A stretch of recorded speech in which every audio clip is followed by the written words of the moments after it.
Russia ने Donald Trump के शीर्ष सलाहकार और व्लादिमीर पुतिन के बीच हुई फोन कॉल की रिकॉर्डिंग के लीक होने को अस्वीकार्य कर दिया है। रूस का कहना है कि यह यूक्रेन शांति वार्ताओं को कमजोर करने की कोशिश है और हाइब्रिड वॉरफेयर नाम दिया है इसे। यह कॉल ट्रंप के दूत स्टीव विटकॉफ और पुतिन के सलाहकार यूरी उशकोव के बीच हुई थी और रशिया ने कहा है कि विटकॉफ उनसे संपर्क में रहेंगे, लेकिन ये जो लीक हुई है ये शांति प्रक्रिया के खिलाफ एक साजिश का हिस्सा है। वो हमने कल आपको बहुत डिटेल में बताया था कैसे इन्होंने पहले कहा कि पुतिन से ये कहें जब वो ट्रंप से बात करें तो पहले गाजा पीस डील के लिए बधाई दें, वो खुश हो जाएंगे। फिर हम गाजा पीस डील की तरह ही एक 20 पॉइंट का यहाँ कोई मसौदा तैयार करते हैं, वो रशिया से बातचीत करके तैयार किया और वो यूक्रेन के सामने और यूरोप के सामने पेश कर दिया। अब वो बातचीत में यूक्रेन और यूरोप ने उसको कुछ मुद्दे जो हैं छाटे हैं कि ये तो हमको बिल्कुल ही स्वीकार नहीं है कि हम नेटो का हिस्सा नहीं बनेंगे या अपनी हम जमीन सरेंडर कर देंगे या सेना आदि कर देंगे। अब इस पर रशिया का जवाब आ गया है। रूस के उप विदेश मंत्री का बयान मैं आपको सुना रहा हूं। अब उन्होंने भी एक हार्ड स्टैंस ले लिया है और उन्होंने कहा है कि हम तो वहां खड़े हैं जो बातचीत ट्रंप और राष्ट्रपति पुतिन के बीच अलास्का में हुई थी, वहां जो समझौता हुआ था वही है हमारा आखिरी पॉइंट, उससे आगे और उससे पीछे कुछ हमें स्वीकार नहीं है। Администрации Трампа по поиску разумных решений, разумных развязок. Различные версии этого плана.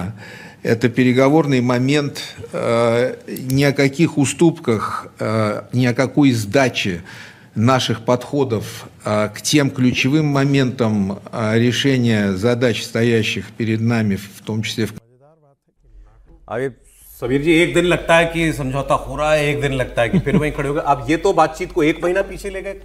बिल्कुल, ये 13 अगस्त को बातचीत हुई थी अलास्का में, पुतिन और ट्रंप के बीच बातचीत हुई। उस समय भी जो 12 पॉइंट्स पुतिन ने रखे थे उसमें एक ये भी था कि भाई जो जमीन पर हमने कब्जा कर लिया है वो हमें रहे, जेलेंस्की की जो यूक्रेन है वह नाटो में शामिल न हो, उसकी सुरक्षा की गारंटी हम देंगे, हमारा जो पैसा जब्त हो गया वापस कर दिया है, तमाम मांगे थी।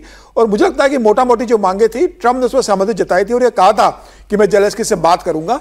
और अब आज तो 27 तारीख है, जो आप कह रहे हैं कि ये जो 20-28 पॉइंट का प्रपोजल अब जो हमने देखा इन्होंने यूक्रेन को दिया, ये सारी बातें ये पुतिन के साथ तभी बिल्कुल वो 14 पॉइंट सारे वो पॉइंट है जो पुतिन ने उस समय अलास्का में उनको दिए थे और ट्रंप ने ये कहा था कि मैं जेलेंस्की से बात करके इस पे आपको अपडेट करूंगा। तो मुझे लग रहा है कि जो पुतिन ने जिस बात पे स्टैंड फर्म लिया था कि भाई इसके अलावा कोई चारा नहीं है वॉर रोकने का, और मुझे लग रहा है कि ट्रंप को भी लगा होगा। और आज तो 27 तारीख है, आज तो आखिरी दिन है जेलेंस्की के पास, जो 27 तारीख तक अल्टीमेटम दिया था ट्रंप ने कि आप बता दीजिए। तो आज रात को 10 बजे तक ट्रंप को मैसेज करना है जेलेंस्की को कि वो स्वीकार करते हैं कि नहीं करते। जो खबर ये आ रही है कि जेलेंस्की ने लगभग सहमति दे दी है और ये मान लिया है कि भाई हम स्वीकार इसमें करेंगे। ठीक है कि नाटो के कुछ देशों ने कुछ चीजों को बदलने के लिए कहा है, लेकिन जो बड़ी बात है कि जमीन है वो जमीन देने को सहमति जता दी है कि जो 20 से 22% हिस्सा जो चला गया है वो लगभग जाना, रूस ने कब्जा कर लिया वो दिया, क्योंकि रूस ने कहा कि इससे 1 इंच भी हम पीछे हटने नहीं वाले। तो लगभग वो जमीन जो है वो जाएगी और उसके बिना रूस मानेगा भी नहीं। इसके अलावा यूक्रेन के पास ऑप्शन क्या है? देखिए, यूरोपियन नहीं, ये सच्चाई नहीं है। यूरोपियन यूनियन ने स्टैंड लिया है कि सीज फायर तो हो, लेकिन सीज फायर जहां है यहीं पर होना चाहिए।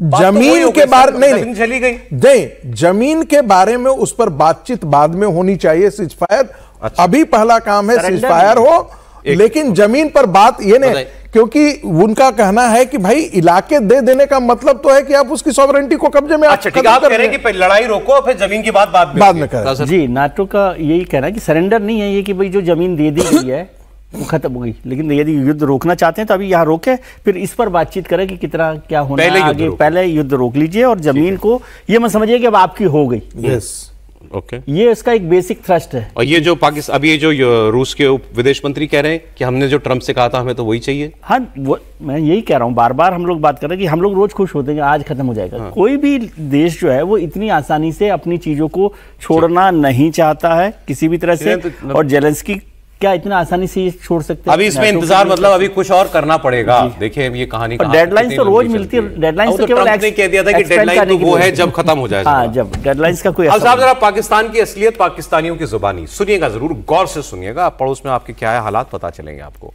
भीख का कटोरा लेके घूमता है पाकिस्तान, मेरे शब्द नहीं है, पाकिस्तान के प्रधानमंत्री के शब्द हैं। उन्होंने कहा था IMF के कर्ज पर चल रहा है अंतर्राष्ट्रीय मुद्रा कोष के कर्ज पर चल रहा है। और उसी आईएमएफ ने अब कर्जखोरी के मामले में पाकिस्तान को फटकार लगाई है और यह कहा है कि तुम जो टैक्स का पैसा तुम्हारे गरीब लोग देते हैं वो पैसा तुम लोग इंडिविजुअल नेता लोग आपस में खर्च कर लेते हो।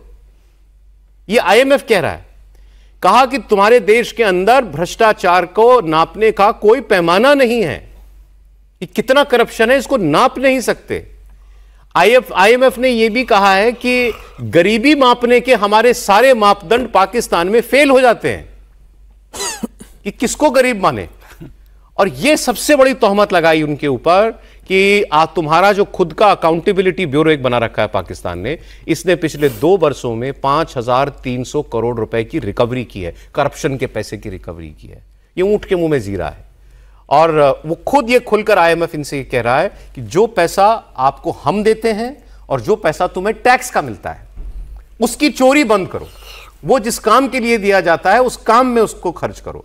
अभी $7 बिलियन अगले कुछ सालों में आईएमएफ अलग अलग किश्तों में देगा, तो इसीलिए आईएमएफ जो है ये बात जो है बड़ी जोर से ठोक बजा के पाकिस्तान को कह सकता है। और अभी नवाज शरीफ का मैंने आपको बताया, नवाज शरीफ ने कल क्या कहा पाकिस्तान में कि मैं बड़ी मुश्किल से आईएमएफ के चंगुल से पाकिस्तान को बाहर निकाल के लाया था, इन्होंने फिर हमको वहीं खड़ा कर दिया है। तो इन्होंने कौन ही, तो अब आज उनके भाई की सरकार है और आसिम मुनीर की सरकार है। अब आप सुनिए एक पाकिस्तान के पत्रकार की बात, ये क्या बता रहे हैं। ये कह रहे हैं पाकिस्तान में $42 बिलियन का एक कारोबार है। ये कारोबार है भीख मांगने का। इसका पाकिस्तान की जीडीपी में 13% हिस्सा है भीख मांगने का। 24 करोड़ की आबादी की पाकिस्तान है। 24 करोड़ में से 4 करोड़ भिखारी हैं।